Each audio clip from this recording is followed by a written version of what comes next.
जैसा कि आप लोग इस वीडियो में देखे कि कैसे जो डिम्पल सिंह थी वो स्टेज पे ही गर्मा गई कुछ फैंस के ऊपर और जो है गाली गलौज स्टेज पे ही करने लगी। तो इसी सब के बारे में बात करने वाले हैं इस वीडियो में। तो वीडियो को लास्ट तक बने रहें, देखते रहें। और जो लोग भी मेरे चैनल पे नए हो चैनल को सब्सक्राइब कर सकते हैं। तुम चुप रहो, चुप रहो। मेरा प्रोटोकॉल आप मत सिखाइए मुझे, शांति से बैठिए वहाँ पे।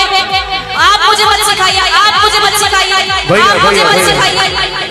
दरअसल दोस्तों बात यह थी कि डिम्पल सिंह का स्टेज शो था मुजफ्फरपुर में। वहाँ पे स्टेज शो कर रही थी डिम्पल सिंह। तो वहाँ पे कुछ ऐसे व्यक्ति भी होते हैं जो नशा के नशे में चूर रहते हैं, मतलब किसी का भी बात नहीं मानते हैं। और वैसा ही भी हुआ डिम्पल सिंह के साथ। एक आदमी था जो बहुत ज्यादा पैसा उड़ा रहा था और डिम्पल सिंह को ऐसे तैसे जो इशारे कर रहा था। तो इसी पे जो डिम्पल सिंह थी वो उस आदमी पे गरमा गई और कुछ गाली गलौज देने लगी कि भोंसड़ी वाला माधरचोद, ऐसे ही कुछ करके गाली देने लगी, जैसा कि आप लोग इस वीडियो में देखबे किए। और दोस्तों डिम्पल सिंह को भी ऐसा नहीं बोलना चाहिए, क्योंकि ऐसे भी कुछ फैंस हैं जो डिम्पल सिंह को देखने आते हैं, लालसा लगा करके आते हैं। तो ऐसा नहीं करना चाहिए। और आप सभी को क्या लगता है कि ऐसा जो की डिम्पल सिंह, क्या ये अच्छा था, क्या सही किया है या गलत?